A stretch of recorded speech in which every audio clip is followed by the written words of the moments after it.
ایمان جو ہے اللہ پر اور یقین اس بات کا جو کچھ ہو رہا ہے اللہ کے اذن سے ہو رہا ہے، اور یقین اس بات کا جو کچھ اللہ کر رہا ہے اس میں خیر ہے، بیدک الخیر۔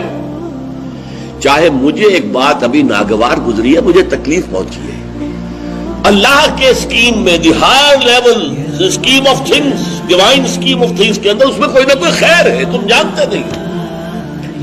اس کو کھولا گیا۔ پہلی بات تو یہ ہے کہ تمہیں خوشی ملے، راحت ملے، مسرت ملے، یا کوئی غم ہو یا رنج ہو یا دکھ ہو، دونوں حالتیں برابر ہیں، اس لیے کہ دونوں میں آزمائش ہے۔ کبھی وہ دے کر آزماتا ہے، کبھی چھین کر آزماتا ہے۔ دے کر آزماتا ہے، شکر کرتا ہے کہ نہیں، چھین کر آزماتا ہے، صبر کرتا ہے یا نہیں۔ عارف جو انسان ہوگا، اللہ کو پہچاننے اور جاننے والا، وہ چٹان کے مانند ہوگا، ہوا ادھر سے آئے یا ادھر سے آئے اسے کچھ نہیں کہے گا، اچھی بات آئے بری آئے کوئی پرواہ نہیں، اسے اللہ کی طرف سے۔ ما اصاب من مصیبت فی الارض ولا فی انفسکم الا فی کتاب من قبل ان نبرأها۔ یہ مضمون ہم بڑی تفصیل سے پڑھ چکے ہیں سورہ تغابن میں۔ وہاں فرمایا تھا دوسرے رکوع کی پہلی آیت، ما اصاب من مصیبت الا باذن اللہ، کوئی مصیبت، کوئی تکلیف، کوئی پڑھنے والی نہیں پڑتی مگر اللہ کے اذن سے۔ ما اصاب من مصیبت الا باذن اللہ ومن یؤمن باللہ یہدی قلبہ، اور جو اللہ پر ایمان رکھتا ہو اللہ اس کے دل کو ہدایت دے دیتا ہے۔ ہدایت چٹان کہ ادھر کی ہوا آئے یا ادھر کی آئے اس میں کوئی جنبش نہیں ہوگی۔ جتنا انسان دیکھیے ایک ہوتا ہے فوری طور پر ایک ریفلیکس ایکشن کی حد تک متاثر ہو جانا، یہ تو ہوگا۔ آپ کا ہاتھ جہاں رکھا ہوا تھا کسی چیز نے کاٹا، آپ کا ہاتھ فوراً جو ہے اٹھ کے آ جائے گا، اس میں آپ کے ارادے کو کوئی دخل نہیں ہے، یہ ریفلیکس ایکشن ہے، آپ کی سوچ کو، آپ کے ارادے کو کوئی دخل نہیں۔ تو کسی خیر سے عارضی سا فوری سے مسرت ہو جانا اور کسی تکلیف سے عارضی سی فوری سی کوئی اس کا تاثر ہو جائے، یہ خلاف ایمان نہیں۔ لیکن اگر یہ پینڈولم زیادہ حرکت کر رہا ہے، خوشی میں زیادہ ادھر چلا گیا، غمی میں زیادہ ادھر چلا گیا، تو جتنا اس پینڈولم کی رینج ہے اتنی ہی آپ خدا سے دور۔ اصل تو وہ چٹان ہوگی کہ جو بالکل متاثر، لیکن یہ کہ فوری سا تاثر یہ قابل معافی ہے، لیکن یہ زیادہ ادھر سے ادھر، ادھر سے ادھر، خوشی ہو گئی تو اترا رہے ہیں، پھولے نہیں سما رہے، پاؤں زمین پر نہیں پڑ رہے، اور اگر غم آ گیا ہے تو بالکل مایوس ہو کر بیٹھ گئے ہیں جھاگ کی طرح، کمر ہمت ٹوٹ گئی ہے، واویلا ہے، شیون ہے، فریاد ہے، ہاں اے فلک پیر جواں تھا ابھی عارف، کیا تیرا بگڑتا جو نہ مرتا کوئی دن اور، یہ فلک ناہنجار، یہ فلک کج رفتار، اس نے ہم پہ کیا کر دیا۔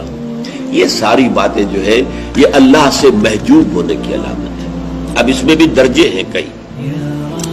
دیکھیے پہلی بات یہ ہے کہ خوشی والی بات ہو، غم والی بات ہو، دونوں برابر ہیں، کیونکہ یہ بھی آزمائش، وہ بھی آزمائش۔ یہ بات سورۃ الفجر میں کہی گئی بہت خوبصورت انداز میں۔ اللہ تعالیٰ نے انسان کی تھڑ دلے پن کی شکایت کرتے ہوئے، شکوہ کرتے ہوئے کہا فَأَمَّا الْإِنسَانُ إِذَا مَا ابْتَلَاهُ رَبُّهُ فَأَكْرَمَهُ وَنَعَمَهُ فَيَقُولُ رَبِّي أَكْرَمَنِ۔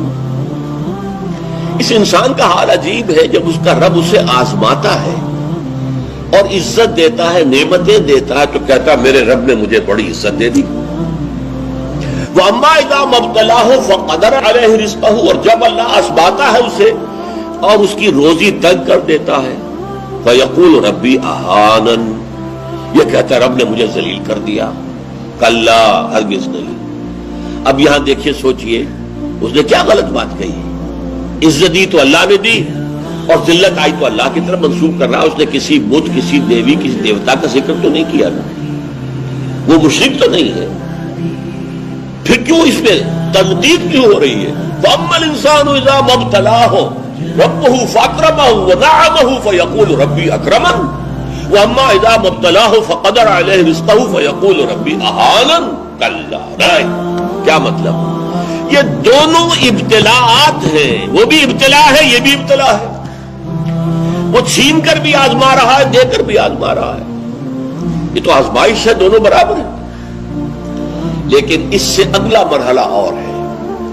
عام طور پر ہم یہ سمجھتے ہیں کہ تکلیف والی آزمائش سخت ہے اور خوشی اور مسرت اور نعمتوں والی آزمائش جو ہے یہ ہلکی آزمائش ہے، آسان ہے۔ معاملہ اس کے برعکس ہے۔ تکلیف میں ہوں گے اللہ کو یاد کریں گے، پکاریں گے، دعائیں کریں گے، اور اگر نعمتیں ہوں گی غافل ہو جائیں گے، بھول جائیں گے۔ کون سا امتحان زیادہ سخت ہوا نتیجے کے اعتبار سے؟ تکلیف والا امتحان زیادہ سخت نہیں ہے۔ مسرت، کثرت ہر شے کی، یہ چیز زیادہ نقصان دہ ہے، زیادہ بڑا امتحان ہے۔ اس لیے خلق قرآن کے مسئلے پر جب وہ مار ماری گئی تھی امام احمد ابن حنبل رحمۃ اللہ علیہ کو، کہ جس کے بارے میں کہا جاتا ہے کہ اگر وہ مار کسی ہاتھی کو ماری جاتی تو وہ بھی چیخ اٹھتی، اس وقت ان کی آنکھوں میں کبھی آنسو نہیں آئے۔